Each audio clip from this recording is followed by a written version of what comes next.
the majority of our life is lived in liminal space. And there's this in-between space, this liminal space. This liminality that reveals possibility. I think we're in a liminal moment, but also in a place of transformation. I have great affection for the church and a troubled relationship with it. Just to be alive in time means that we're on the threshold of the future. That can't be the gospel, because God said to love our neighbors. We don't know what the future looks like. We have to work it out together. Well, Dr. Andy Root, welcome to the Liminal Living podcast. Thanks for making time out of your day to come and meet with me and my peoples today.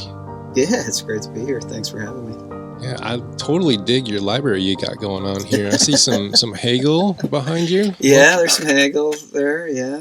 All right. So this is your library. I like it. This is my office now. Yeah, I've since COVID, I kind of left my faculty office and have just lived in this. It's basically like a monastic cell, and that's the way I feel the most comfortable, surrounded by my books. The other beautiful thing about it is no one in my family will come into this room because they hate it so much, and it's just perfect for introvert alone time when no one will even bother you in it. So, what causes them so much discomfort in this space? Like, if I can. Books? And it's really claustrophobic. It's a very small room. Let me see if I can even show you. So there's books all, I don't know, you're everywhere. So all in this corner too. Holy smokes. And on the ceiling there's stuff and everything. So now people are dizzy, but it just feels it's a room made for basically one person, and both existentially and physically. So I like that. We're diving into philosophy already. Yeah. They're this is a little bit too much like being in your head, and I'd rather not do that. So yeah. Well, nice. Well, I've got a question. I've been thinking what would be the perfect opening question, and I think I got a good one. I don't know. We'll see. That might be just slightly out of your realm enough that it'll get you thinking. So if you had unlimited monetary resources to film and produce a documentary that every single person in the world had to watch, what's the topic and what's your angle? Oh my gosh, that's a heck of a question, isn't it? So everyone there's some kind of device that everyone has to watch this. Do they get murdered if they don't? We could discuss that later. Whatever constraints you want to put on this. Yeah, gosh. I don't know. It feels like I should say something clever. I feel like a documentary that everyone had to watch. Yeah, it's going to get at a root problem of something. Well, right? You know what I think it would be on? Especially if I could fund some research, and I wanted people to bring joy to their lives. It would be some kind of documentary on the mysteries of dogs and about dogs. You know what I mean? Would that be? Yeah. I think there's some kind of I actually have shamelessly written a book on dogs, but I still think after doing that, there's something mystical about dogs. And I think that it would be a gift to people to watch a documentary on dogs, but I'd like to get into I think there's a mystical connection that people have with dogs. That is so cool. I'm a dog guy. So we have 2 dogs. They're monstrous 100-pound dogs. They're great. I love them. Yeah. And so I would willingly watch that. Yeah. For sure. Yeah. The mystical connection to dogs. Yeah. You totally surprised me with your answer. Even the evolutionary process, how much we needed dogs, our spirituality. I do think there's a deep history analysis of how human beings learned to pray because of dogs. Wow. This is deeper than I thought we'd go on the first question, but I'm loving it. The mystical connection of dogs. Did the wolves actually were they drawn to us? 40,000 years ago, was it, or something? Yeah. Yeah. Were they just these people need our help? We're their spiritual helpers. Well, it is amazing that there's never been any human civilization anywhere that hasn't had dogs in it. And they think the co-evolution of human beings and dogs are out of wolves to dogs kind of go together. So, you know, I don't know, maybe there's a way in the in the mystery of God, that dogs played a part in helping us be truly human. I don't know. That's what I would explore. Man, that's good stuff. Now, what would that do for cat people? Well, yeah, I don't want to make a lot of people mad, but controversial. if this was a documentary on hell, then then there would have to be a chapter. I'm kidding. Oh, I don't want to go. Yes, that was perfect. I don't want to go anywhere negative on cats, but I'm not a cat guy, so. Oh man. Well, what are you up to these days? Like, what do you find yourself doing professionally and all that? I know you write lots of books. You have a podcast. It's amazing. Like, what do you do that occupies most of your time? Yeah, I mean, it's pretty much like you. The theme of this little monastic cell is basically I write, and I don't read in this room. I write in this room, but I need some sunlight to read. But that's really most of my day is reading and writing, and then cursing at my computer that I have emails and other administrative work to do. So what I'm really trying to do is avoid all meetings and administration and just try to read and write. So you're just gonna hide in your cell. Exactly. That's great. Exactly. I learned that like the root of the word cell comes from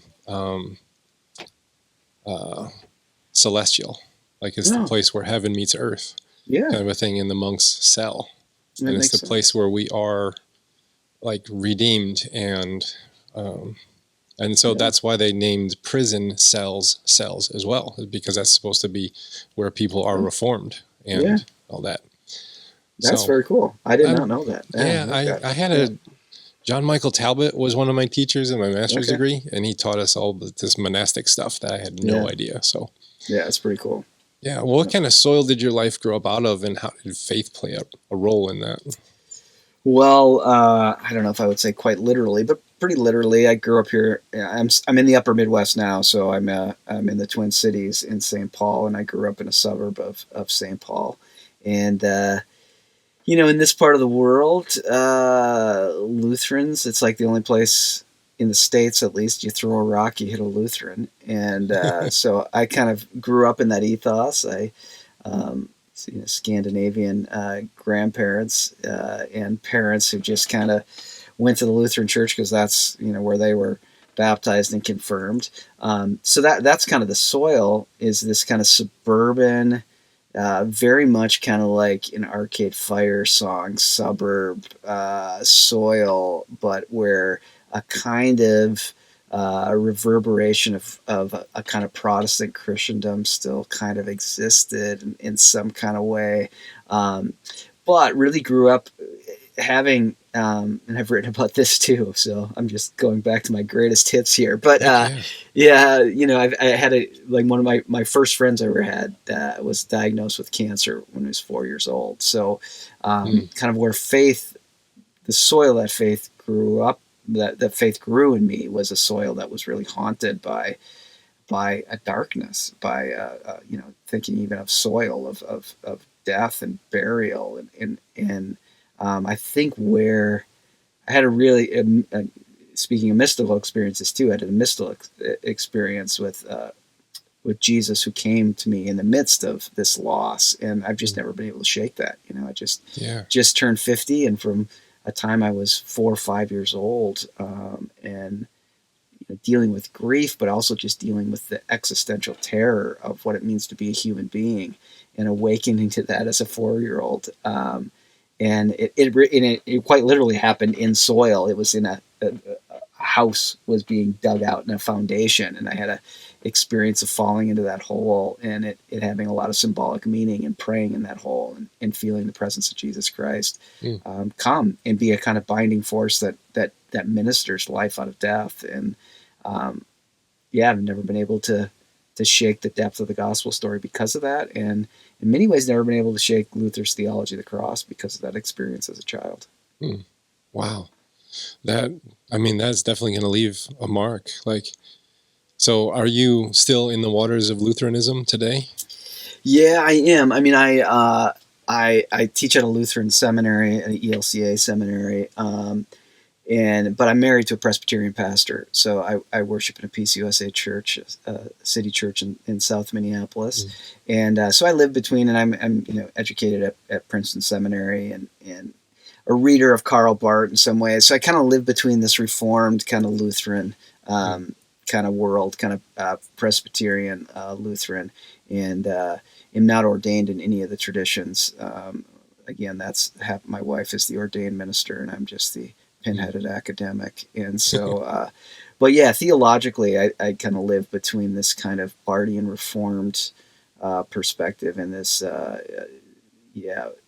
Lutheran perspective, and particularly a kind of Luther's theology of the cross, which I actually think Barth was at his best early in his career when he was reading Luther more. But, that's another argument. I remember I grew up charismatic fundamentalist, and whenever I would get around Lutherans, I would always be shocked. Like, I cannot believe they cuss and drink beer. Like, how are they still going to heaven? Yeah. Well, the crazy thing about Lutherans too is, like, I grew up in a conservative Lutheran denomination. So, like, being in the ELCA now, this denomination I grew up in would have been like, whoa, like those people, they got problems.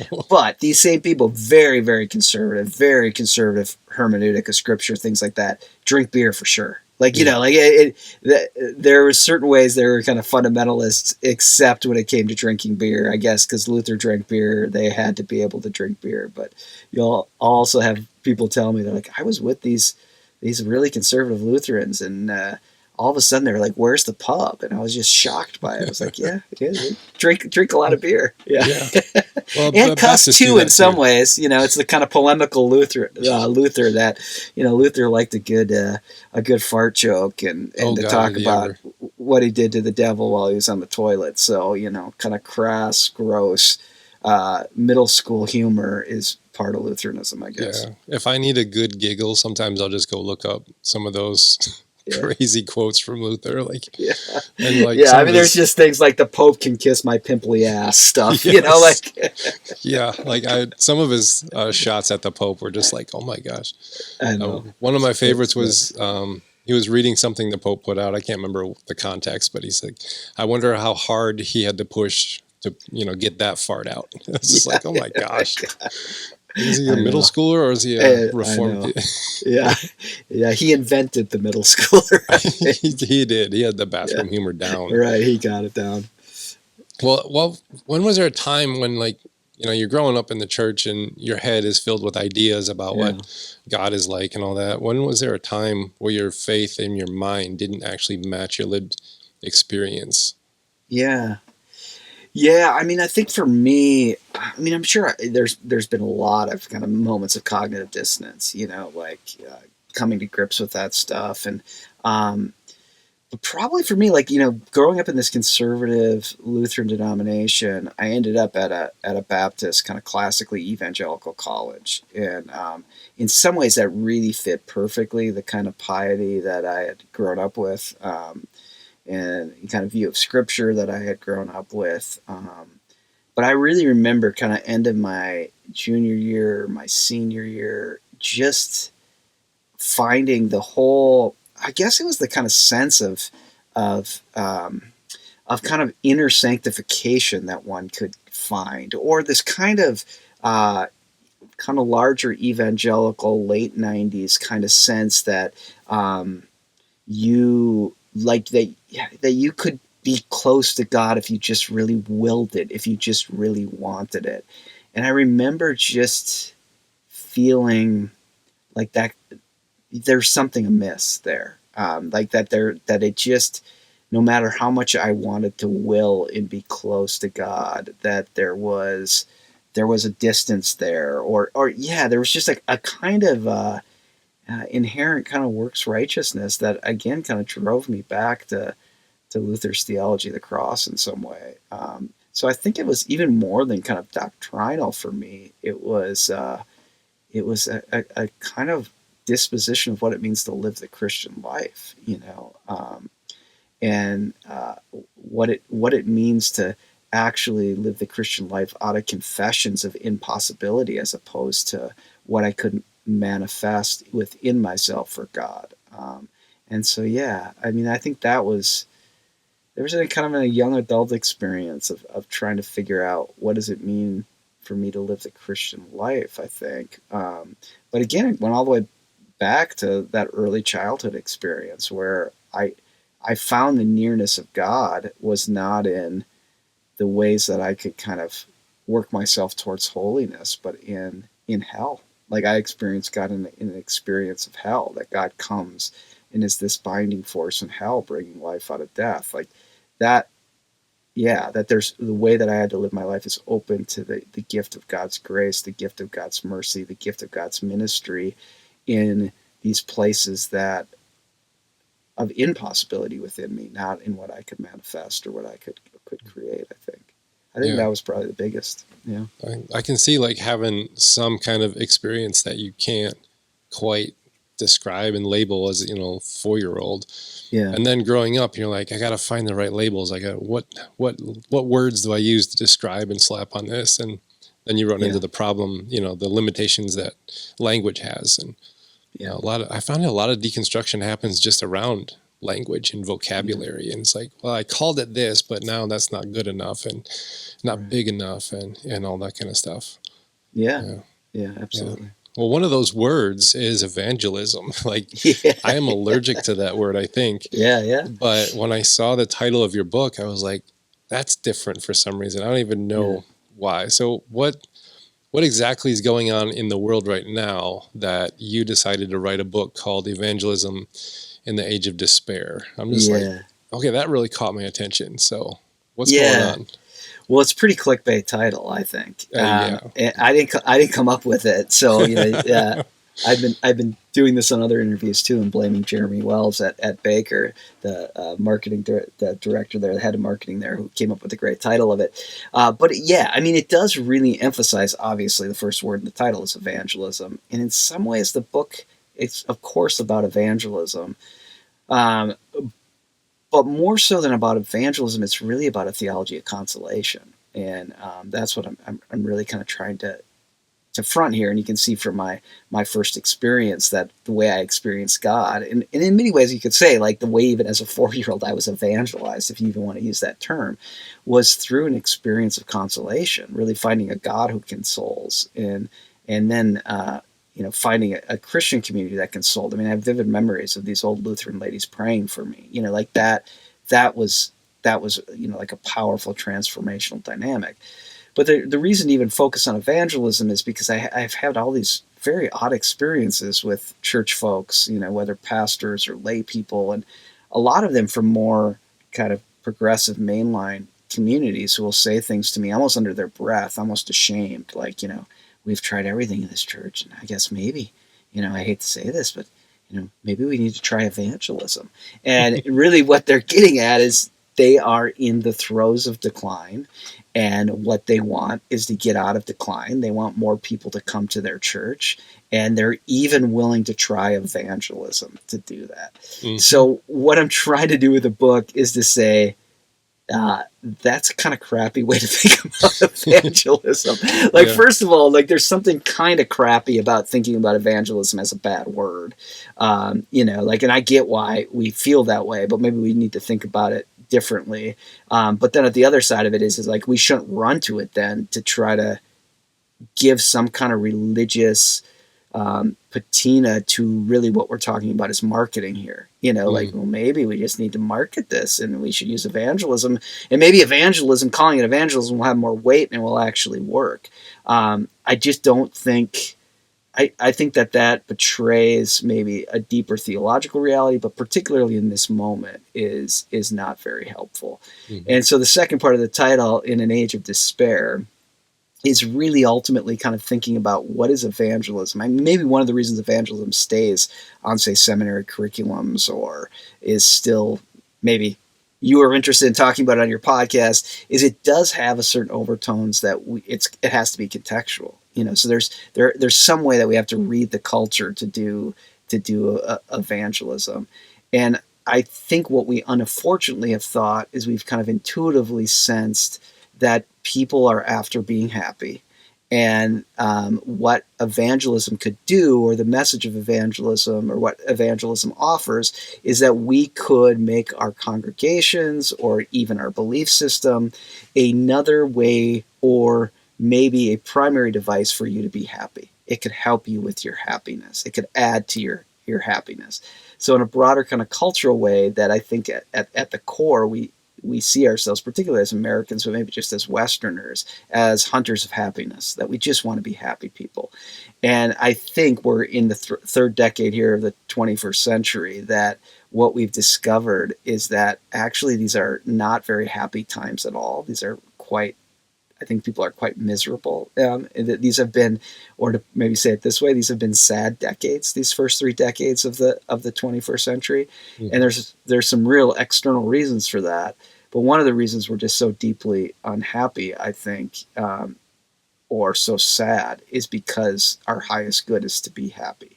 And it has turned on us, and it has failed us. And where that really lives itself out quite practically is that people feel really quite alone, and feel alone really with the deepest human experiences. And we're trying something very strange as a civilization, which is to have no rituals and no practices to help people grieve the deepest griefs they have, to say goodbye to loved ones, to figure out how to move from one stage of their life to the other. And people are pretty much doing that alone, maybe with a Facebook post or, an Instagram post, but for the most part, they're doing that alone. And when people find themselves in need of consolation, they find almost no one there to do that. And so thinking about the church's ministry as primarily consoling our neighbors and walking with them into sorrow, and not just as an instrument. Like if you walk with people in sorrow, then they'll come to your church, but as a claim that when we get in and when we share sorrow with people, Jesus Christ is there. Jesus Christ is present. That we discover Jesus Christ again as a binding force who ministers life in death.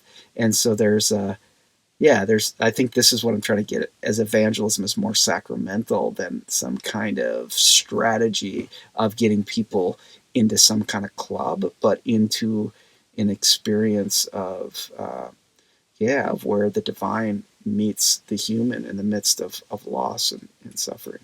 Wow. That is a much better understanding of it, because growing up, grabbing the tracts, going to downtown Ann Arbor and passing out tracts on the corner like a weirdo, that was, theological colonization. That was like what we were taught to do, like tell people these 4 spiritual laws, or tell people, get people to pray this prayer.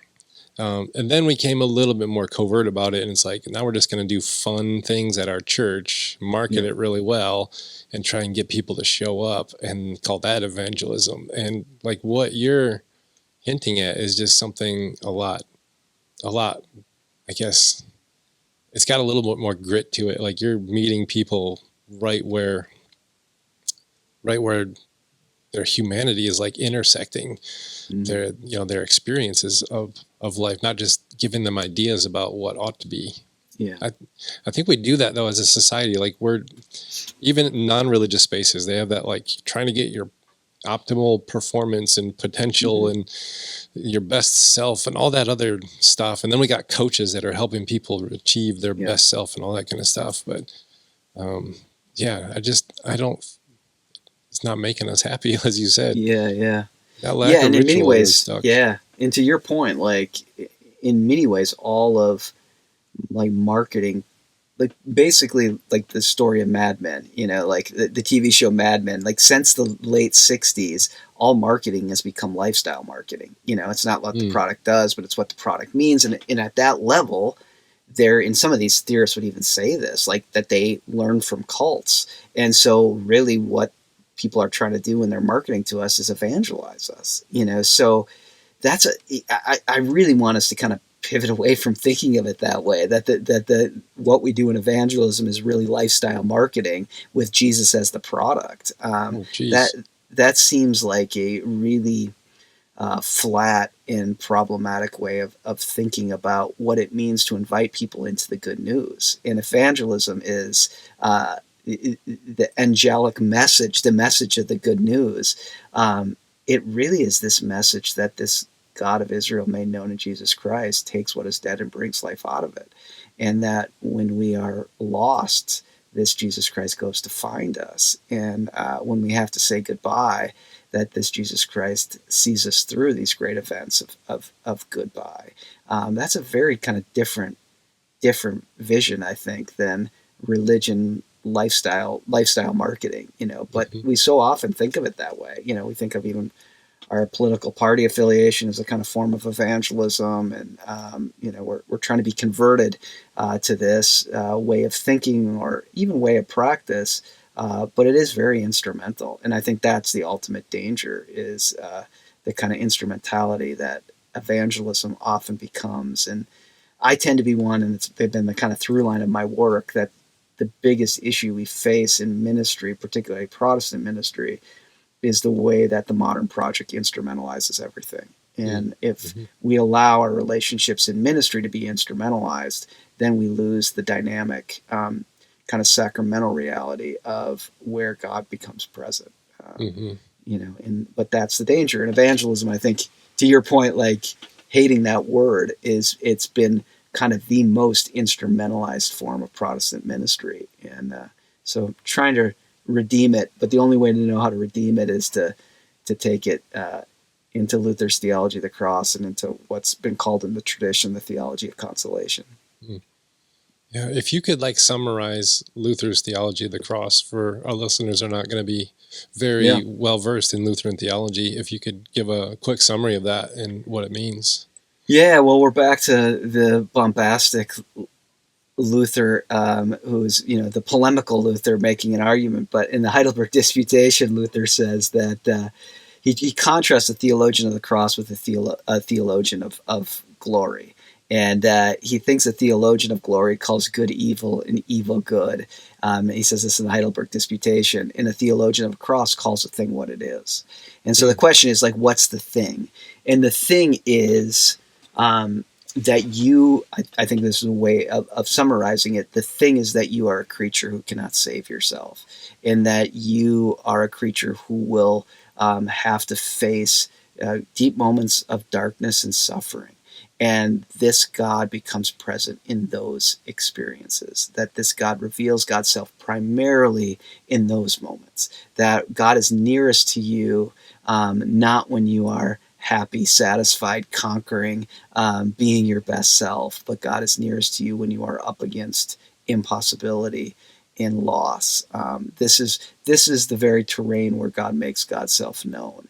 And it doesn't mean God isn't interested in, it's not Norwegian metal, it's not a celebration of darkness. It's not a metal band, but it is this assertion that this is a God out of great love and mercy that comes in to brokenness and barrenness and loss and brings life out of it. So that's ultimately for Luther, the theology of the cross is a way of trying to discern how God acts in the world. And God acts primarily with is near those who are brokenhearted, more than God is with those who have made themselves into something.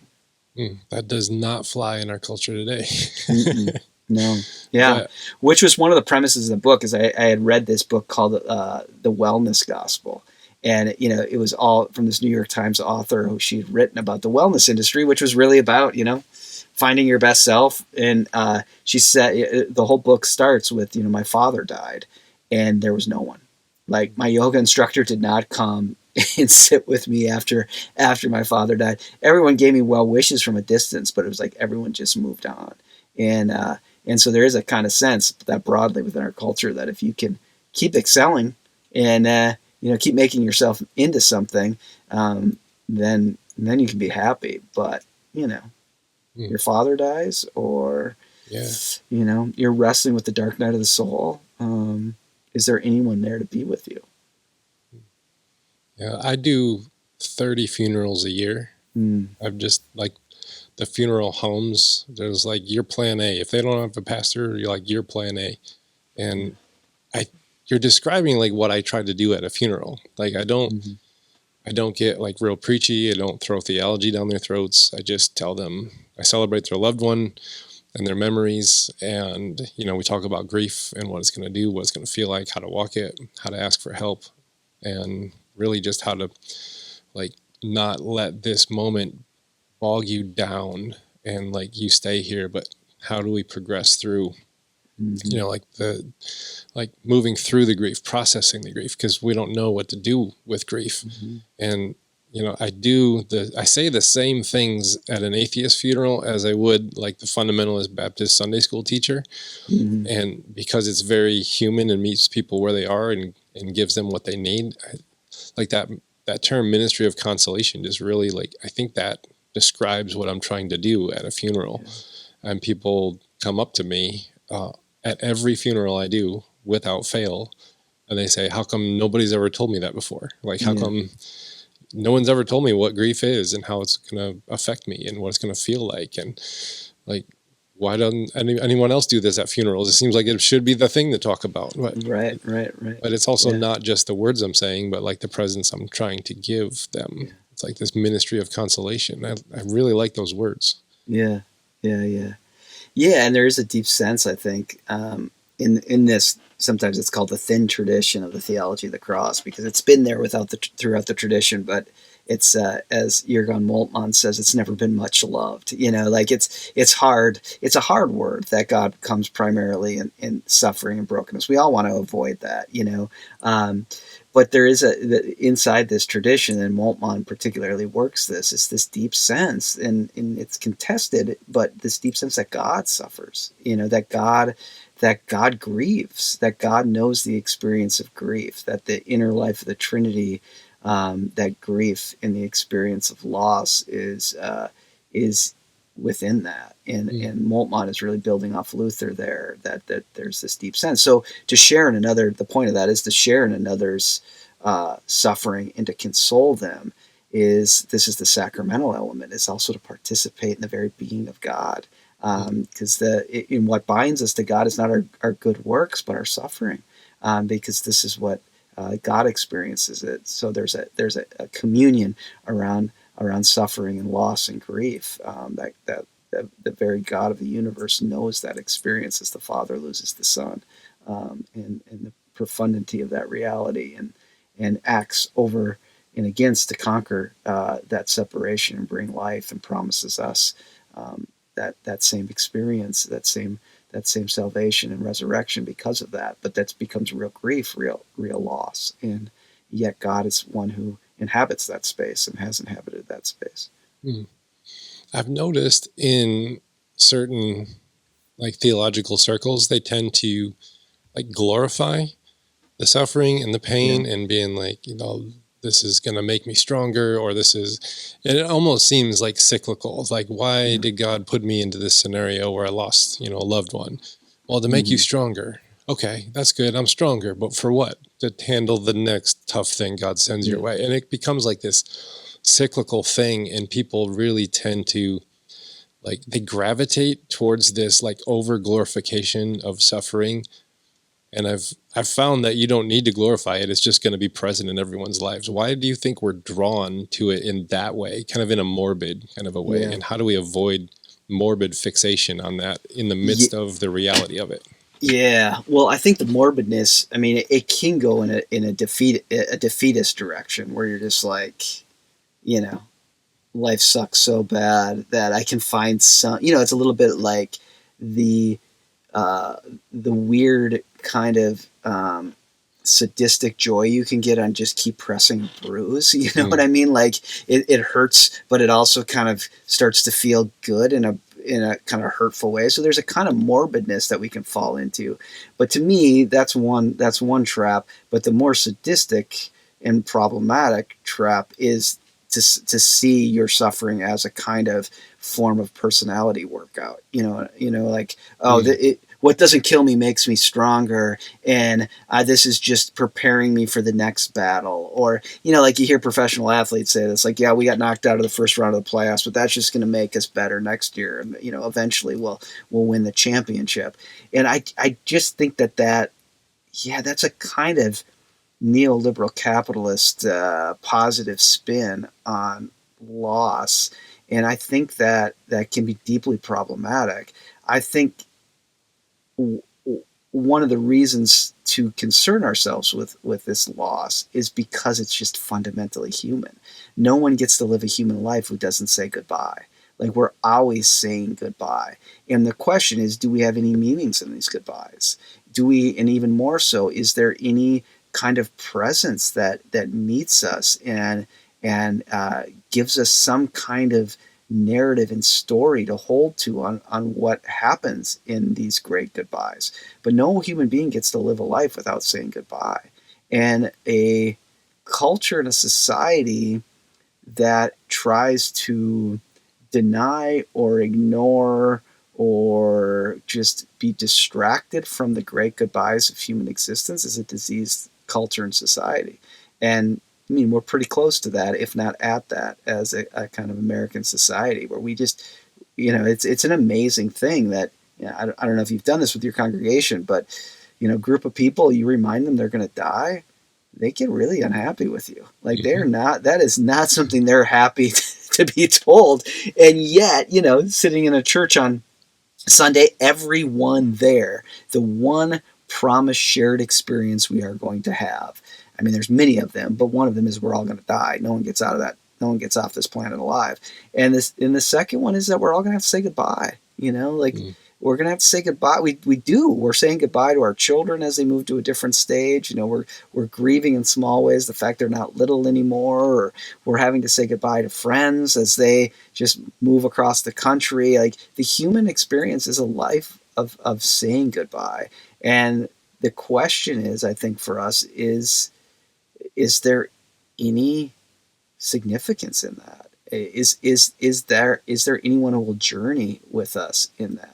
In some sense, it's a question of, is there any meaning? But more so, is there a great presence that can minister to us in the midst of that? So, I think the ways we think of evangelism, we often think of them as a decision to kind of join a club.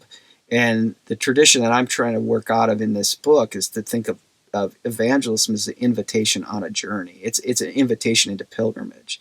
Will you go on pilgrimage?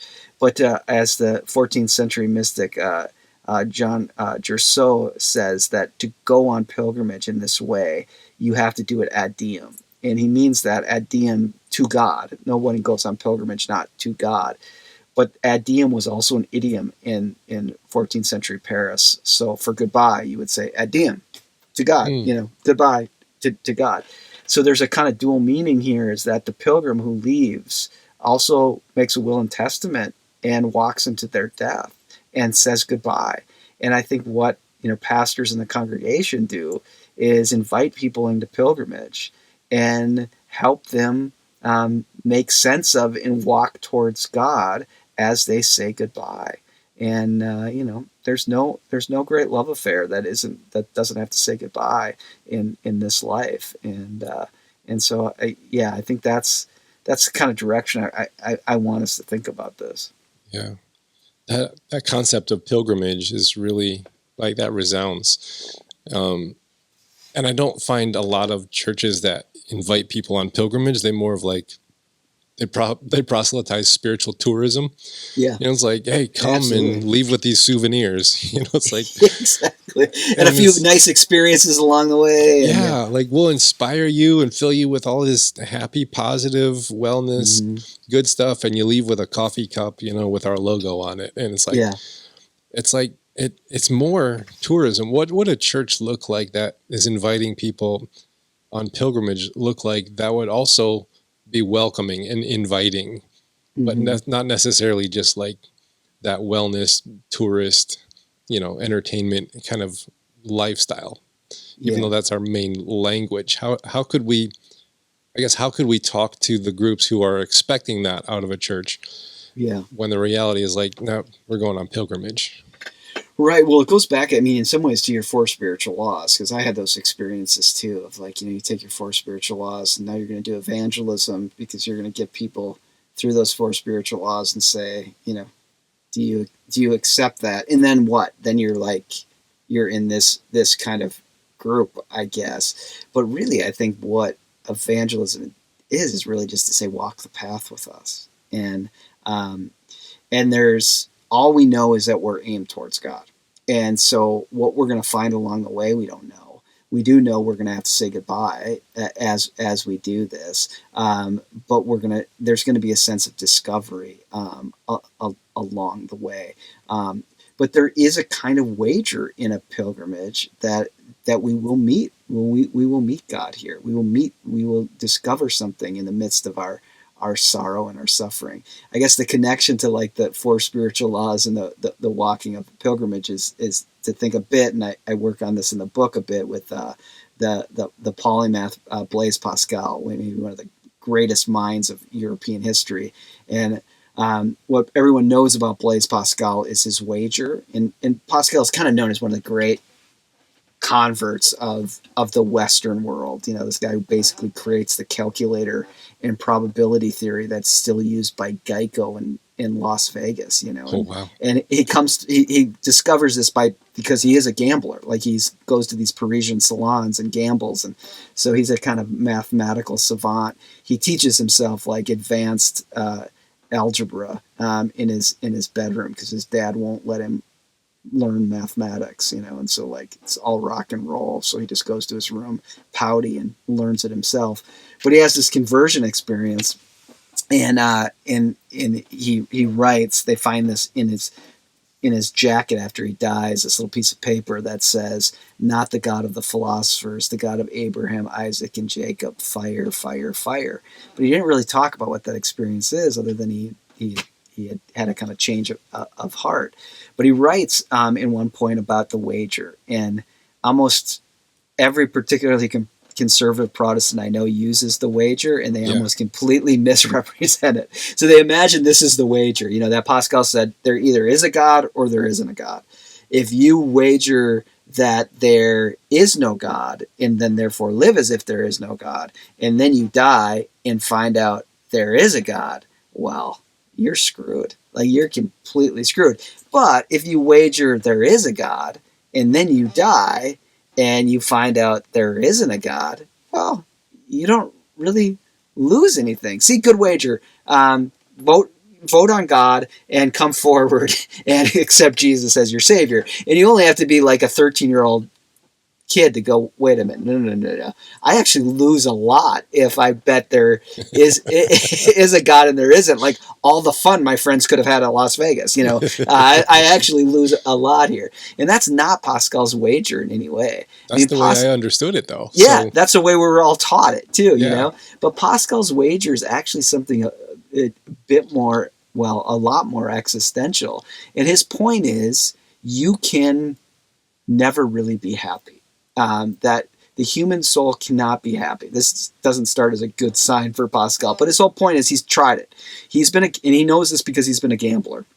In gambling, you always say to yourself, if I win this hand, then I'll be able to pay the car off. I'll be able to go out, a major vacation. I'll be happy if I can just win this.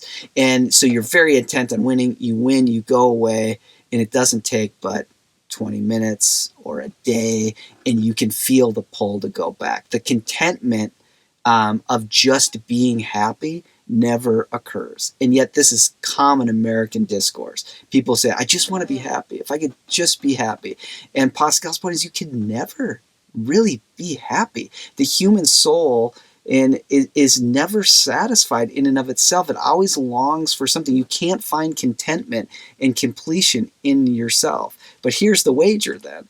Pascal's wager is if you will confess your unhappiness, if you will confess your sadness, and you will tumble into it, you will actually admit it and confess it and fall into it. His wager is you will find a great presence there, that you will find the very person of Jesus Christ, who is found as the man of sorrows, taking what is broken us and bringing life out of it. So the wager is actually, will you wager that you can make yourself content, or will you believe you need something outside of you to reach you and to bless you? Now, the one thing Pascal didn't do that I think every pastor needs to say, and we need to say to our cultural context, is you can't tumble into your sadness on your own.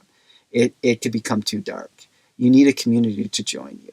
And this, to me, is the pilgrimage. It's the pilgrimage into our shared communal experiences of loss and of death and of longing and of disappointment. And it is, we say as people walk this path, our wager is that if we do this honestly together and live humanly this way, that we'll find a great presence here, that we'll find Jesus Christ who renews us.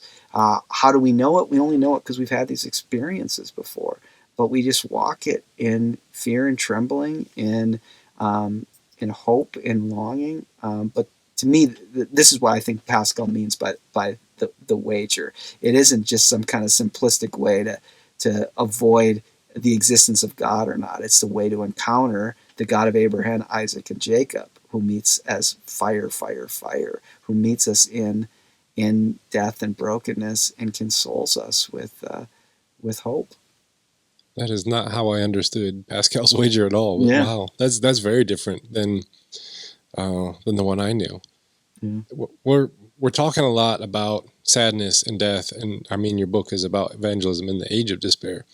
What would you see is the role of joy and celebration in the context of communities on pilgrimage together?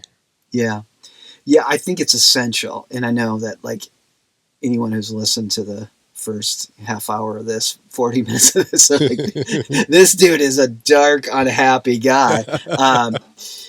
And in many ways, I think we have to emphasize those tones because of the need for joy and the joy and celebration. And I think in the Christian tradition, joy and celebration are the surprise, the utter surprise of finding encounter and finding mercy inside of our experiences of goodbye. Like the celebration of Easter as we're recording this, we're 10 days out from or whatever, is the great celebration that the cross has been overcome. Joy is life coming out of death. It is the experience, proleptically, of life coming out of death. So a church community that enters in and gives consolation should be one filled with laughter and joy. Should be filled with a certain kind of levity of what it means to live life together. Maybe, dare I say, should be filled a bit, Tom, with Luther fart jokes and things like that, because there's a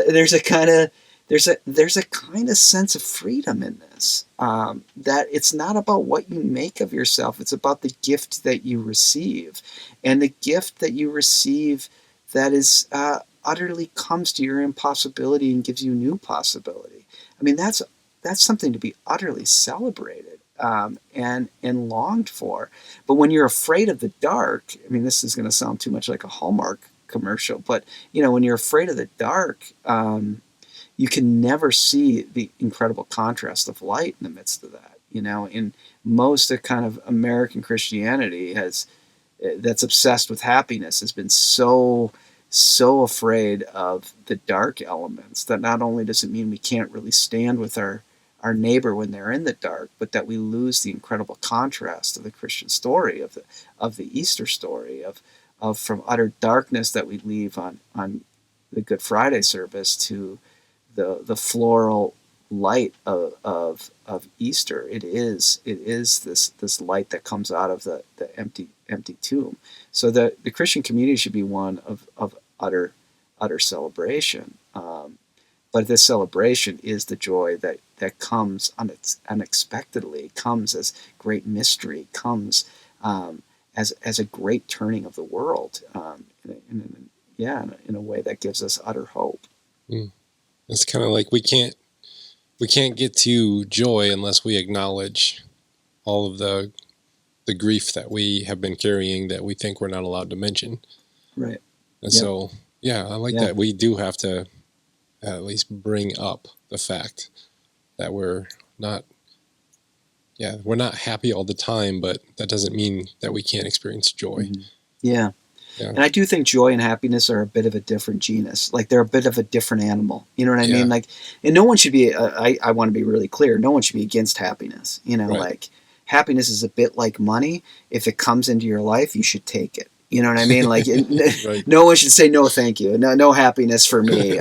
If happiness comes, take it. The question for us, particularly as Americans, but as Westerners too, is the question of, is happiness worth living for? Is happiness the end of everything? And like, we should take happiness if we get it, but is there a deeper story? Is there something more significant? But really, since Thomas Jefferson, we've thought the point of America and the point of our own lives is the pursuit of happiness. And the question is that really Christian? And, actually, even the Greek philosophers would think that was a really good thing to live for. I mean, if you get happiness at the end of your life or at different episodes in your life, take it. Be happy you got happiness. But is it what to aim for? Is it, and we say this, middle class people say this all the time, like, I just want my kids to be happy. I just want my kids to be happy. As if it's both a very low concession and as if it's the only thing really ultimately that matters. And that in itself is a bit despairing, that there isn't something deeper to live for than just being happy. And again, no one should be against happiness. But the joy of Easter is a much deeper story than just the happiness of being contented with your stuff. Mm-hmm. Yeah. I like what David Steindl-Rast said. He's like, you don't have to be thankful for everything, but you can be thankful in every moment. Mm-hmm. And it's just like, there's a contrast, because like that happy, clappy Christianity I grew up with is like, don't mention the bad stuff. We just got to focus on the good stuff. And then you can never really be happy, because you're just more of putting on a Facebook profile of like, here's all my greatest hits. Just trying to convince yourself that you're content. Yep. And stuff. And it becomes, whether directly or indirectly, a prosperity gospel, Either emotionally or physically. Yeah. Emotional prosperity or physical prosperity. Absolutely. Yeah. Well, this has been an awesome conversation. I know you got another meeting that you got to prep for. So where would you like to send folks who want to purchase your book and look at your work? and they can be happy with their purchase. And they'll be so happy. Well, yeah. I mean, this is the gross self-promotion piece, but they can find the book on wherever they feel comfortable buying books, but Amazon or whatever. And if they want to find me, I have a website that's just andrewroot.org, and they can find information about the books and about me there. So cool. That would be great. Yeah. I'll put those links in the show notes so people can just click on them. I appreciate it. I appreciate you taking time out of your day and chatting about your book, teaching me a little bit about this new way to look at evangelism. I've really learned a lot, and I appreciate it. Well, thanks for the conversation. It's been great to hang out a bit, Tom. Yeah.